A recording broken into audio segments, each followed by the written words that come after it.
감사합니다. 함께 보실 하나님의 말씀은 데살로니가 후서 1장 1절부터 2절까지입니다. 신약성경 데살로니가 후서 1장 1절부터 2절까지 신약성경 334쪽 전후를 보시면 되겠습니다. 찾으셨나요? 334쪽 전후 우리 1절과 2절만 함께 봉독하겠습니다. 시작.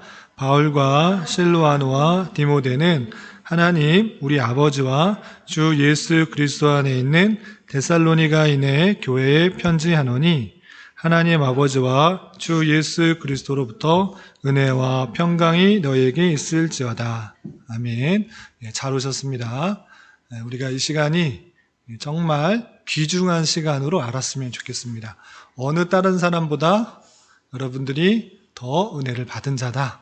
이 시간에 하나님의 말씀을 듣고 또 하나님의 말씀을 공부하는 것, 그것은 다른 사람에게 주는 은혜가 아니라 하나님께서 택하신 백성에게 특별히 부어주신 은혜다라는 것들을 잊지 않았으면 좋겠어요. 다른 지식들, 다른 어떤 지식들보다 하나님을 아는 지식이 우리에게 있어서 가장 큰 복인데, 그것들을 잘 이해하기 위해서 이 성경 공부에 나온 것, 하나님께서 우리에게 베풀어 주신 크신 은혜다라고 생각하면서 많이 피곤하고 또 지칠지라도 집중해서 공부하고 또 성경 배경을 잘 알았으면 좋겠습니다. 우리가 성경 말씀을 읽는데 성경 말씀이 누구의 말씀이죠? 하나님의 말씀. 하나님께서 우리에게 하고자 하는 말씀들을 이곳에 다 기록해 놓았어요. 다른 곳에서 찾을 필요가 있다 없다?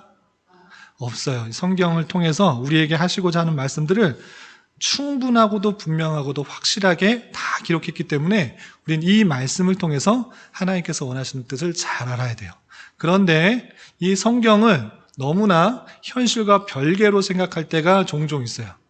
그냥 성경은 하늘에서 뚝 떨어졌나 보다 라고 생각해서 배경과 그 역사적 내용을 전혀 알지 못하고 그냥 문자적으로만 읽을 때가 있어요. 물론 그렇게 해석될 수도 있는 부분도 있지만 성경 내용과 그 역사와 배경을 알 때 그 내용이 훨씬 더 풍부하고 잘 이해되고 하나님께서 이 뜻이 무엇인지를 잘 이해할 수 있도록 하는 것입니다. 그래서 우리가 성경 배경을 배우고 있으니까 그것을 통해서 하나님의 말씀을 읽을 때 더욱더 깊이 잘 이해할 수 있도록 그렇게 했으면 좋겠습니다. 많이 집중하기 힘들 그런 시간인데 집중해서 빨리 이걸 배우고 돌아갈 수 있도록 그렇게 하겠습니다. 지난 시간에 배웠던 내용을 좀 복습해 보겠습니다. 신약성경은 어떻게 분류할 수 있죠? 복음서, 역사서, 서신서, 예언서. 잘 말해 주셨습니다. 시간 순서대로 되어 있는 것이 아니고 분류에 따라서 복음서, 그 다음 역사서, 서신서, 예언서 순서대로 되어 있다 이렇게 되어 있습니다. 서신서는 무엇과 무엇으로 되어 있죠? 바울서신. 바울서신과 공동서신. 바울서신은 누가 썼다? 바울. 나머지 사람들이 쓴 것. 그래서 바울이 쓴 서신과 그렇지 않은 서신과 구분할 수 있다라고 했습니다. 바울 서신은 총 13권 또는 14권으로 구분할 수 있는데 여러 가지 분류가 있습니다. 그런데 일반적으로 이렇게 분류할 수도 있다. 그래서 여행하면서 쓴 서신은 여행서신, 감옥에 있으면서 쓴 서신은 옥중서신, 또 목회자에게 쓴 서신은 목회서신. 그래서 물론 교회에 해당되지만 특별히 목양을 하는 그런 사람에 해당되는 내용이 많이 담겨 있어서 목회서신으로 분류하고 있는 것입니다. 그리고 기타 히브리서가 있는데 히브리서는 기록자가 히브리서에 표현되어 있다고 그랬어요? 안 되어 있다고 그랬어요? 안 되어 있지만 그 내용상을 볼 때 바울이 쓴 글이 아닌가 이렇게 생각할 수도 있다라고 했습니다. 그렇지 않게 주장하는 사람도 있어서 이것을 공동서신으로 쓴 사람이 많이 있긴 해요. 그렇지만 바울서신으로 볼 수 있는 근거들이 많이 있다라고 할 수 있습니다. 그리고 다른 부류는 초기서신, 후기서신. 그러니까 바울 사도의 초창기에 썼던 서신과 그렇지 않은 서신으로 분류하기도 하고 개인에게 쓴 서신과 또 교회 전체에 쓴 서신으로 분류하기도 합니다. 신약자에 따라서 어떤 관점과 생각에 따라서 이 서신을 나누기도 합니다. 그래서 왜냐하면 서신도가 많기 때문에 그래요. 그래서 좀 이해하기 쉽게 이렇게 나누는 게 좋을까, 저렇게 나누는 게 좋을까, 이렇게 신학자마다 다르게 다양하게 나누고 있습니다. 자, 바울 서신의 순서, 로마서부터 히브리서까지 어떤 순서로 되어 있다고 그랬죠? 분량순.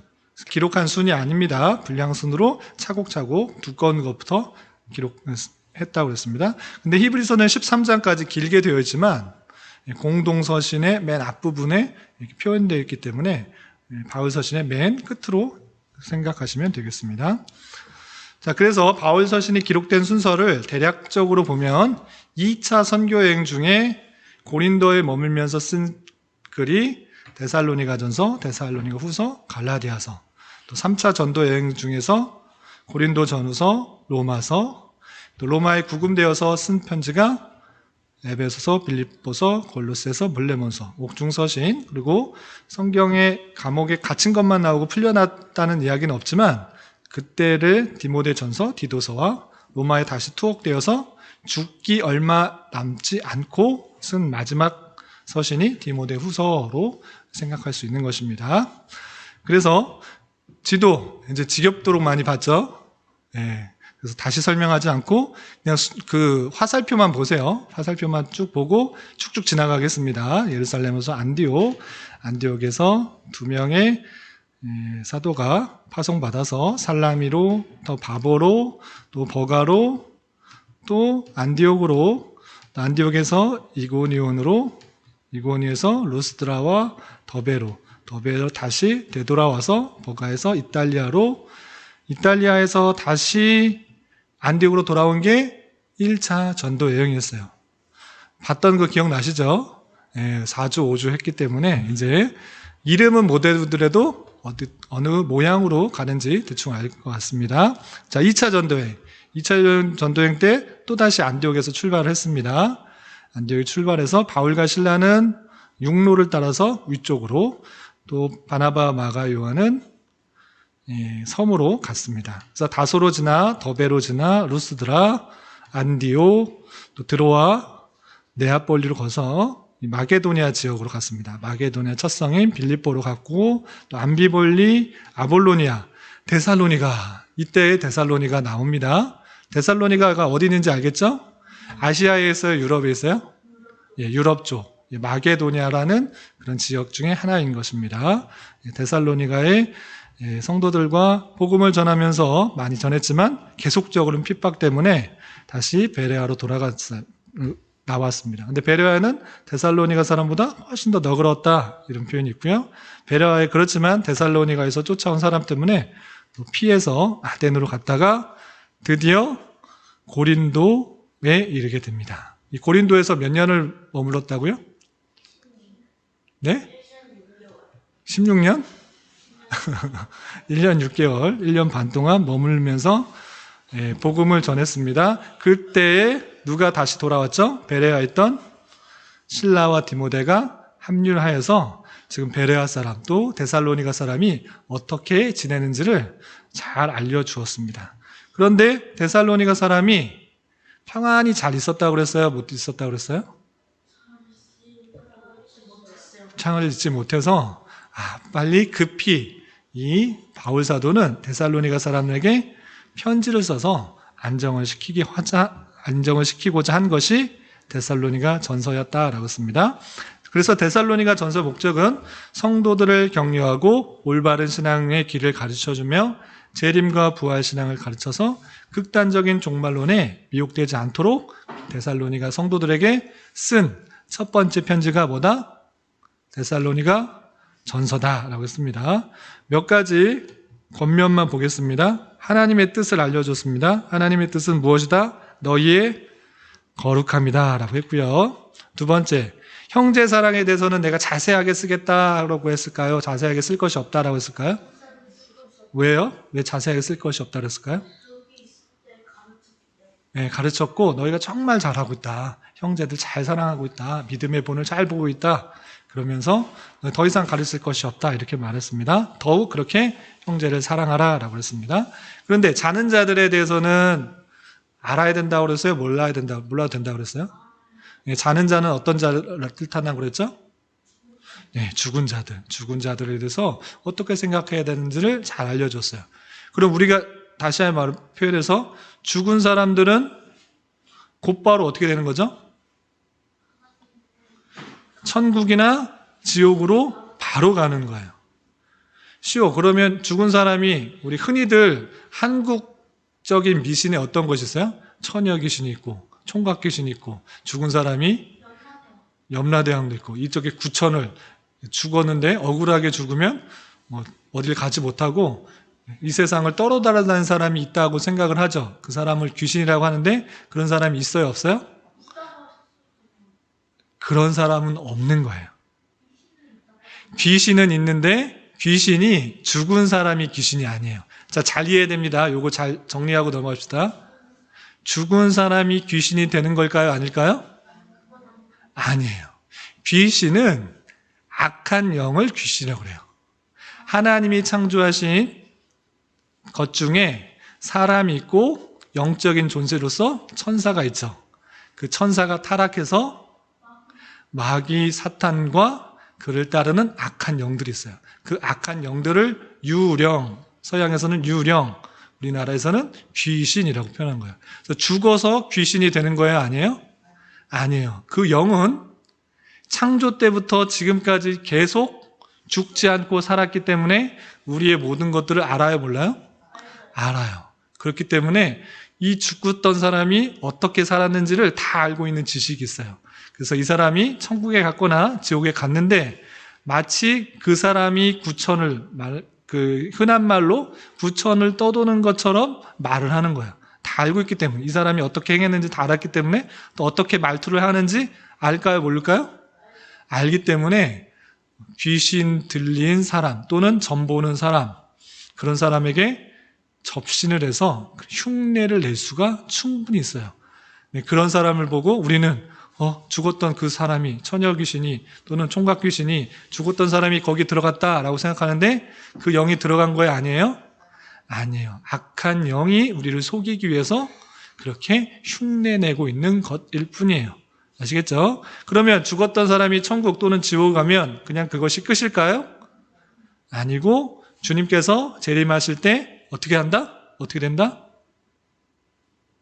시온이 주님께서 재림하실 때 함께 와서 새로운 부활체의 모습으로 영원한 주님과 하나님과 영원한 천국에서 살게 된다. 그리고 지옥에 갔던 사람은 그냥 계속 지옥에 있을까요? 어떻게 될까요? 재림시에 다시 돌아와서 부활해요. 똑같이 부활체의 모습으로 지옥에 가게 되는 거예요. 이해가 되세요? 예, 영으로 있는 것이 아니고 온전한 영과 육의 모습으로 부활체의 모습으로 천국이든지 지옥으로 가게 되는 거예요. 그것이 영원한 심판에 되는 것입니다. 그래서 그것에 대해서는 자세하게 설명하지 못해서 바울 사도가 데살로니가 성도에게 너희 자는 자들에 대해서 내가 꼭 알았으면 좋겠다라고 하면서 알지 못함을 내가 원하지 아니한다. 꼭 알았으면 좋겠다라고 하면서 쭉 설명했다라고 했습니다. 그리고 주님께서 언제 오실 것인가? 재림의 시기에 대해서 안다, 모른다? 모른다. 너희가 말한 것처럼 주의 날이 밤에 도둑같이 이룰 줄 너희가 이제 잘 알고 있다. 그러니까 더 이상 쓰지 않겠다라고 말을 했습니다. 그리고 마지막, 이거 꼭 외워라고 그랬어요. 데살로니가 전서에서 꼭 외워줬으면 좋겠다. 다른 것도 외웠으면 좋겠는데 이거는 꼭 외워달라고 지난주에 했습니다. 하나님께서 우리를 향하신 뜻, 항상 다시 항상 기뻐하라. 쉬지 말고 범사에 감사하라. 이것이 그리스도 예수 안에서 너희를 향하신 하나님의 뜻. 예, 하나님의 뜻. 그것을 온전히 잘 이룰 수 있는, 실천할 수 있는 우리가 되었으면 좋겠습니다. 자, 데살로니가 전서 혹시 궁금한 거, 질문 있으세요? 대충 알겠죠? 자, 그런데 첫 번째 편지를 쓰고 이제 잘 됐다. 이제 데살로니가 성도들이 이제 신앙생활 잘 하겠구나. 많은 핍박과 어려움 속에서도 잘 이기고 하나님의 신앙을 잘 지키겠구나라고 끝났으면 좋겠는데 그랬을까요? 그러지 않았을까요? 그렇지 않았어요. 계속적인 핍박과 탄압 그리고 그들의 신앙생활에 있어서 문제점이 발견됐어요. 그래서 두 번째 편지를 쓰기 시작한 것이 데살로니가 후서입니다. 그러면 데살로니가 후서의 두 번째 편지의 기록 시기와 그 장소를 추적해 보도록 하겠습니다. 추적, 우리 추리하는 거 재밌죠? 예, 그것들을 찾아해 보겠습니다. 데살로니가 후서 1장 우리가 1절을 읽었는데 거기에 힌트가 있습니다. 첫 번째 단서 같이 한번 읽어보겠습니다. 데살로니가 후서 1장 1절 함께 봉독합니다. 시작. 바울과 실로아노와 디모데는 하나님 우리 아버지와 주 예수 그리스도 안에 있는 데살로니가의 교회에 편지하노니. 아멘. 자, 누구와 함께 편지를 하고 있어요? 바울과 실로아노와 디모데. 이 실로아노가 다시 말하면 누구예요? 실라. 바울과 실라와 디모데가 함께 편지를 하고 있대. 그러면 1차 전도여행일까요? 2차 전도여행일까요? 3차 전도일까요? 2차. 1차 때는 바울과 누가 같이 갔죠? 바울과 실라. 바나바. 3차 때는 이 실라와 디모데가 함께 가지 않았습니다. 그런데 함께 편지를 쓰고 있는 것으로 보아 이것은 1차예요, 2차예요, 3차예요? 2차 전도의 여행이라는 것을 알 수가 있습니다. 그리고 또 보면 여기 쓰지 않았는데 2장 2절에서 보면 우리에게서 받았다는 편지로나라는 그런 표현이 있어요. 아, 그러니까 우리에게 먼저 받은 편지가 있다라는 것을 전에 쓴 편지가 있고 그 뒤에 쓴 내용이라는 것들을 알 수 있습니다. 그래서 먼저 보내는 편지, 우리가 쓴 그 편지, 그것으로부터 얼마 되지 않아서 아주 10년이나 20년이나 그렇게 있을 수가 없어요. 왜냐하면 2차 전도여행 때 함께 있었던 그런 이유고, 그 데살로니가 전서를 어디서 썼다고 그랬죠? 고린도에서 그 이후에 쓴 것으로 이해할 수가 있는 것이죠. 그렇다면 고린도 이후에 바울의 여정에 대해서 혹시 아시는 분 있으세요? 2차 전도 여행 때 바울의 왜 그래요? 시오가 먼저 말하고 싶었는데 이제 시오한테 기회를 줄게요. 자, 데살로니가 전서는 어디서 썼다? 시오. 데살로니가 전서는 어디서 썼다? 말하기 좀 싫어요? 네, 고린도에서 썼습니다. 그러면 데살로니가 후서는 어디서 썼을까요? 네, 고린도에서 썼을 가능성이 있어요. 왜냐? 고린도에서 머물 때 데살로니가 전서를 썼기 때문에 그 뒤에 쓴 것은 고린도에서 썼거나 아니면 그 뒤에 썼겠죠? 이해가 되세요? 그런데 고린도 이후의 일정을 보면 그렇게 오래 머물렀던 곳이 없어요. 어디였는지 다시 한번 복습해 보도록 하겠습니다. 고린도에다가 어디에 있었어요? 겐그레아로 갔어요. 겐그레아에서는 뭐 했어요? 겐그레아에서는 자신의 정결례를 행했어요. 그래서 머리를 깎고 정결하게 하고 그곳에서 에베소로 갔습니다. 에베소에서는 잠시 머물면서 유대인과 변론하면서 복음을 전했는데 잘 믿지 않고 그래서 다음 기회를 기약하면서 떠났어요. 그래서 겐그레아에서 잠깐, 에베소에서 잠깐. 그럼 겐그레아에 있을 때 썼을까? 거기서는 머리 깎는 정결례만 행하고 떠났는데, 그럼 에베소에서 이 데살로니가에 썼을까 했을 때 데살로니가에 쓴 상황을 이 에베소까지 전하게 될 때 얼마나 멀리 있을까요? 또 우리처럼 지금 문자나 전화를 하면 실시간으로 전화를 받고 할 수 있지만 그때 당시는 될까요? 안 될까요? 편지를 보냈는데 배를 타고 가려면 한참 걸려요. 그렇기 때문에 에베소에서 잠깐 머물 때 그 소식을 듣고 보낼 수 있는 그런 여건이 되지 않았을 것이다 라고 생각합니다. 그래서 고린도에서 1년 6개월 동안 아주 길게 있을 동안에 데살로니가 전서도 보내고 또 얼마 되지 않아서 또 소식이 들려오자 데살로니가 성도들에게 다시 한번 편지를 쓴 것으로 생각할 수가 있는 것입니다. 많은 사람들이 그렇게 생각을 하는 것입니다. 에베소에서 바로 또 가이사르로 갔다가 안디옥으로 갔기 때문에 편지를 쓰고 또 전달하고 할 시간이 많지가 않았어요. 그래서 오래 머물렀던 고린도에서 썼을 것이다 라고 생각을 합니다. 그렇다면 데살로니가 성도들이 첫 번째 편지를 받고서도 어떻기 때문에 두 번째로 편지를 썼을까? 세 가지 상황이 있습니다. 첫 번째, 어떤 상황이 있었을까요? 환란이 있었어요. 환란. 첫 번째 보낼 때도 유대인들이 핍박하고 핍박하고 또 조롱하고 또 힘들게 했는데 두 번째는 또 환란이 있었어요. 그런데 첫 번째 환란보다 더 심해졌을까요? 약해졌을까요? 심해졌을까요? 약해졌을까요?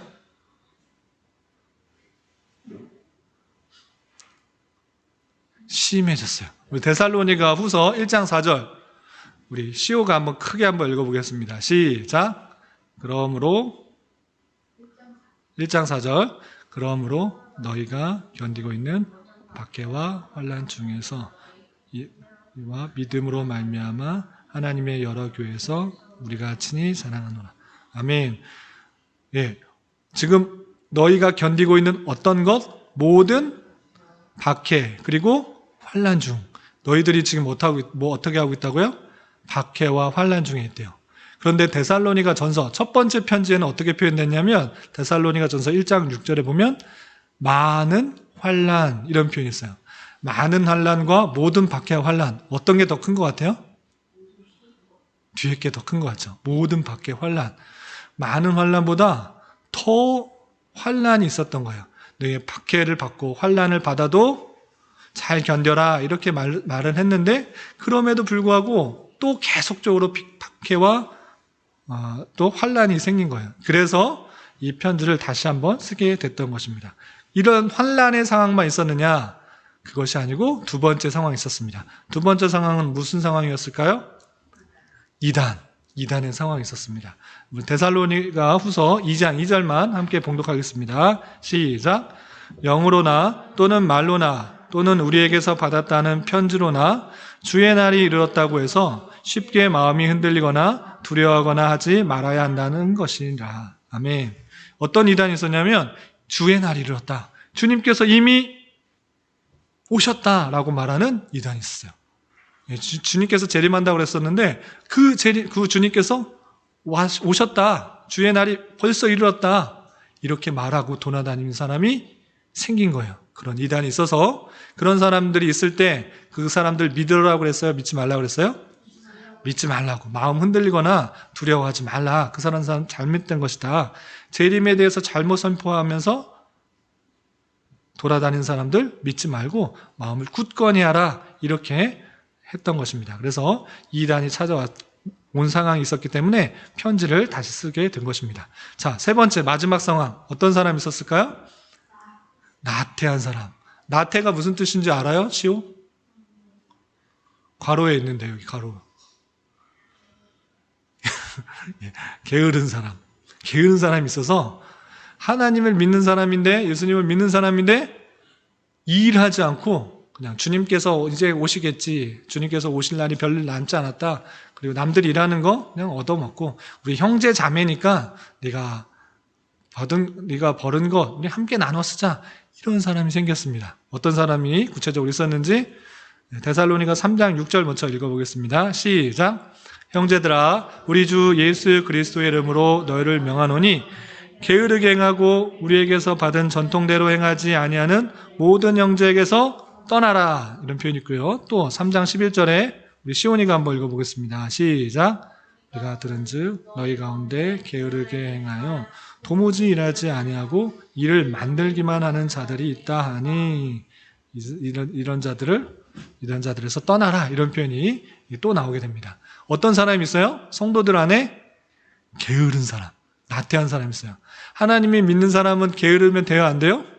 안 돼요. 하나님께서 준 달란트가 있기 때문에 그걸 묵혀두는 것이 아니라 그것을 최선을 다해서 활용하고 성실하게 일을 감당해야 되는데 뭐 어떻게 되겠지, 뭐 하나님께서 예정하셨기 때문에, 하나님께서 인도하시기 때문에 알아서 주권 가운데 일하겠지, 뭐 내가 열심히 해도 되나, 이렇게 생각하면서 게으르게 행한, 하나님께서 주신 그 전통의 말씀대로 행하지 않는 그런 사람이 있었어요.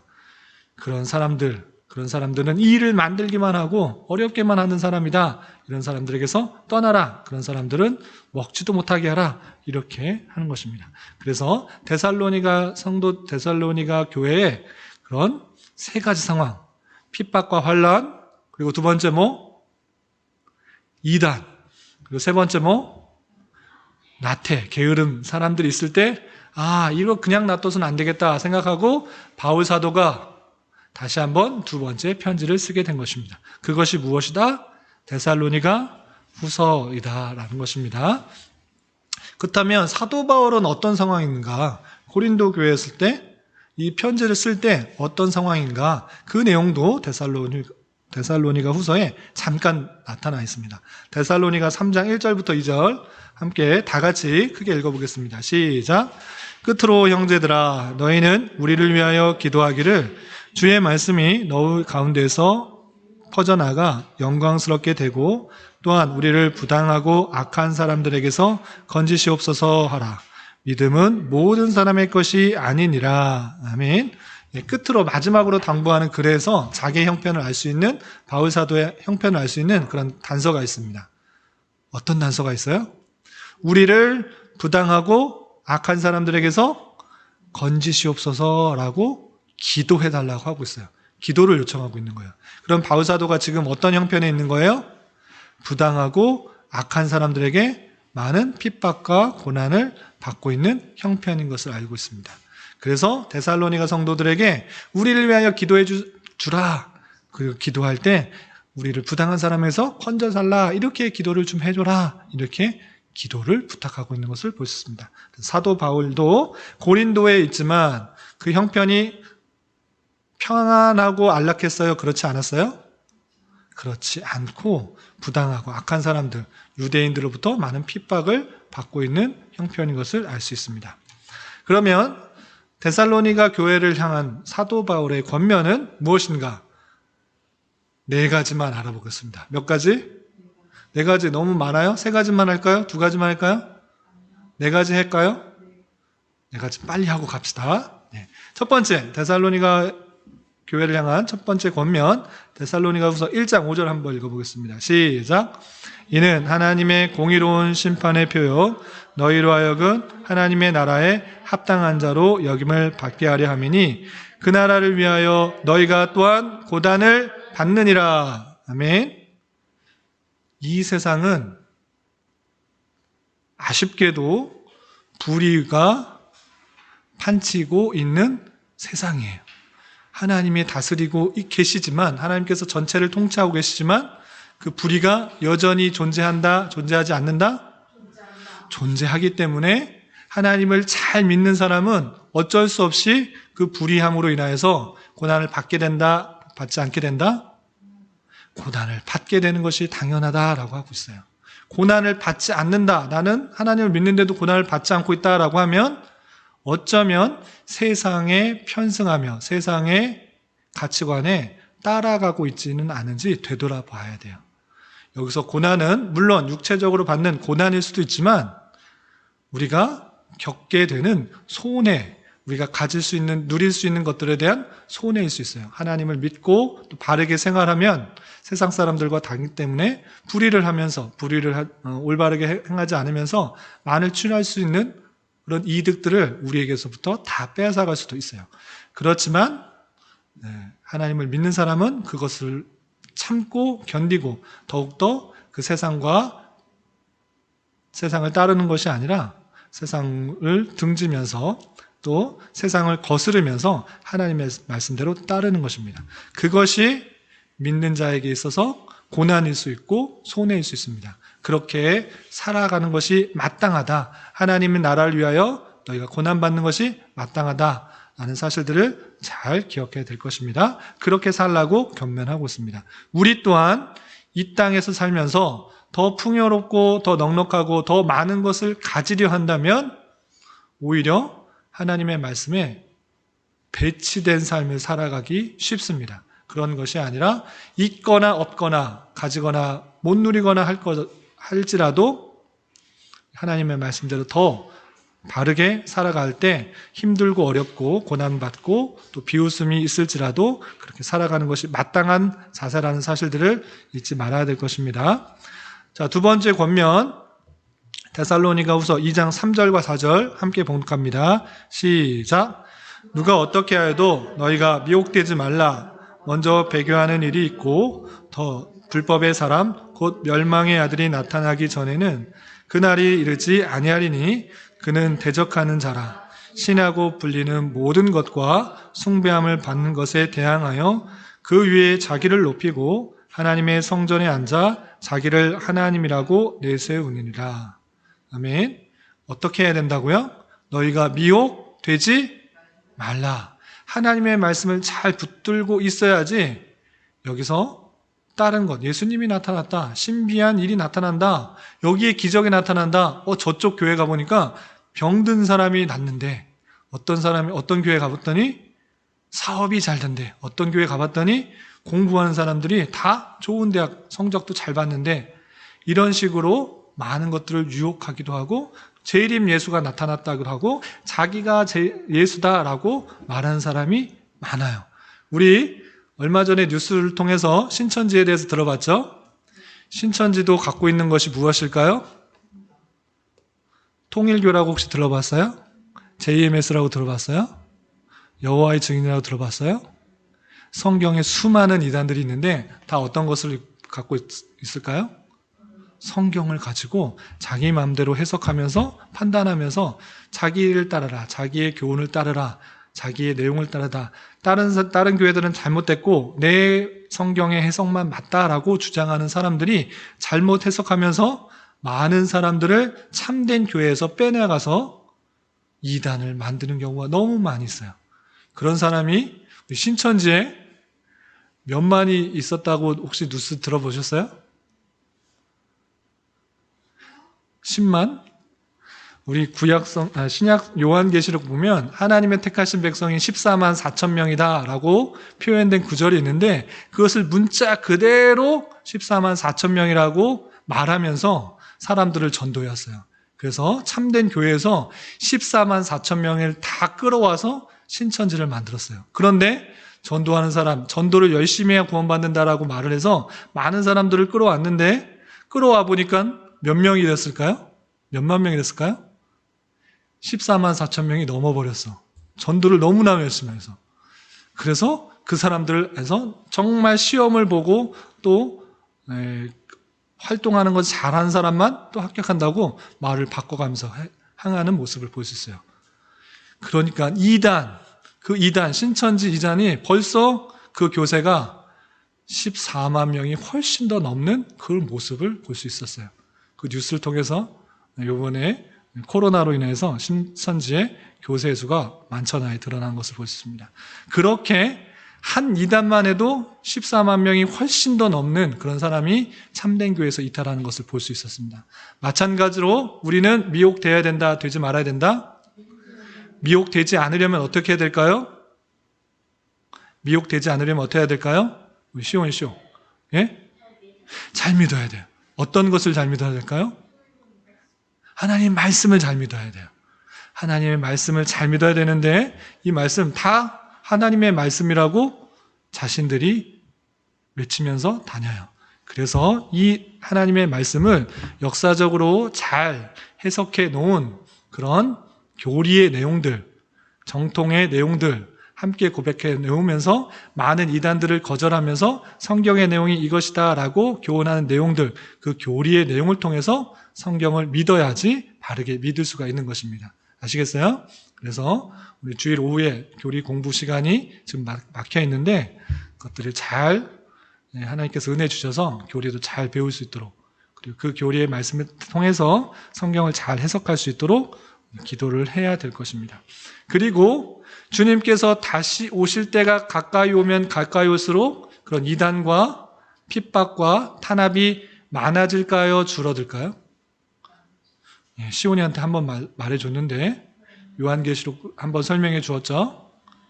우리 세상 끝날이 가까이 오면 또 평화로운 세상, 또 예수님을 믿는 사람이 많아져서 예수님을 순종하고 말씀대로 잘 사는 사람이 많아져서 행복하고 평화로운 시대가 오는 중에 예수님께서 오신다고 그랬어요? 아니면 핍박과 탄압과 이단들이 성행하면서 부패와 타락이 많아지는 가운데서 예수님이 오신다고 그랬어요? 맞아요. 주님이 오실 때가 가까이 오면 가까이 올수록 그 부패와 타락 그리고 적 그리스도의 활동이 심해지게 될 거예요. 그래서 우리 신앙생활 열심히 하면 할수록 세상이 바뀌어지면 좋겠지만 그렇지 않을 수도 있어요. 세상이 점점 타락해지고 믿는 자들을 핍박하고 조롱하고 하나님을 믿지 못하게 하고 많은 이단들이 성행 올 때 주님께서 다시 오실 때가 가까이 오지는 않았는지 생각해보고 있어야 될 것이에요. 그래서 더욱더 믿음을 견고히 해서 그 말씀대로 살아가며 믿음에서 이탈되지 않도록 주의해야 되는 것입니다. 데살로니가 교회 성도들에게 아까 예수님이 왔다, 이미 재림했다라고 말하는 이단이 있다고 그랬었어요? 없다고 그랬어요? 있었다고 그랬어요. 그래서 그런 사람들에게 미혹되지 말라 이렇게 표현하고 있는 것입니다. 또 세 번째 권면 데살로니가후서 2장 15절 말씀 함께 읽겠습니다. 시작. 그러므로 형제들아 굳건히 서서 말로나 우리의 편지로 가르침을 받은 전통을 지키라. 데살로니가후서 3장 6절.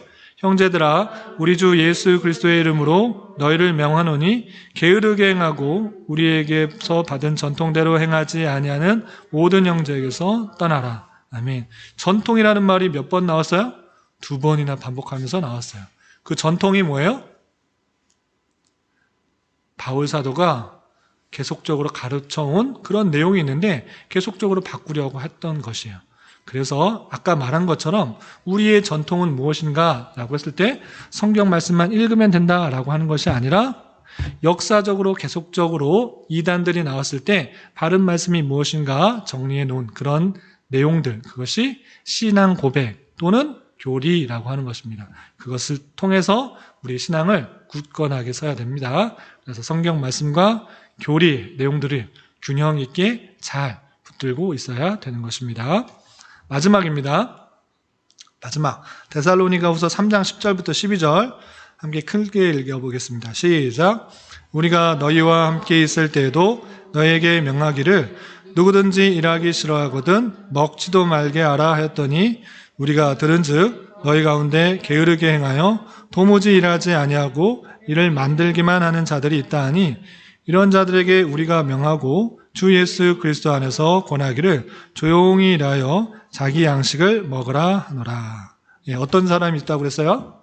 태만하고 게으른 사람이 있었어요. 예수님을 믿는 사람인데도 주님께서 곧 오실 텐데 내가 뭐 열심히 일해야 되나? 또 성도들이 함께 사랑을 나누고 또 부족한 사람에게 또 돈을 구워주고 먹을 것도 구워주고 나누고 그런 섬기는 사람이 있는데 내가 꼭 그런 일들을 해야 되나? 라고 하면서 일하지 않는 사람이 있었어요. 그런 사람은 어떻게 된다고? 일하기 싫어하거든? 어떻게 뭐도 하지 말라고요? 먹지도 말라. 일하기 싫은 사람은 먹지도 말라. 하나님께서 이 죄악된 세상에서는 땀 흘려 일하는 것을 통하여서 먹을 수 있도록, 수고를 통하여서 먹을 수 있도록 했습니다. 또한 각자에게 다양한 달란트, 은사들을 주어서 열심히 일하는 것을 통하여서 하나님의 나라를, 하나님의 공동체를 잘 세워나가도록 했습니다. 그런데 나는 뭐 별로 남과 비교해서 별일 없네, 나 잘할 수 있는 것도 없네 라고 하면서 일하지 않고 먹기만 하려고 하는 사람들이 있을 때 그런 사람들은 먹을 것조차 주지 말라 이렇게 표현하고 있어요. 하나님을 믿는 사람은 게으르거나 나태할 수 없습니다. 왜? 하나님께서 그 사람을 통해서 하나님의 능력을 행하시기 원하시기 때문이에요. 크거나 작거나 작은 능력이거나 큰 능력이거나 그 사람을 통해서 그 자리에서 하나님의 선한 일들이 일어나기를 하나님께서는 사용하시는 거예요. 교회는 주님의 몸이에요. 그 몸이 일하지 않는다고 하면 주님께서 참된 하나님의 사역들이 막혀지게 되는 것을 보게 돼요. 그러니까 우리는 교회된 우리는 주님의 몸인 줄 알아. 맡겨진 일들, 맡겨진 자리에서 최선을 다해 게으르게 행하지 말고 성실하게, 부지런하게, 근면하게 생활해야 되는 것입니다. 이런 은혜가 저와 여러분, 우리 모두에게 있기를 진심으로 기원합니다. 요약 정리하겠습니다. 사도 바울께서는 데살로니가 후서를 기록하여서 한편으로는 자신의 상황을 알려주었어요.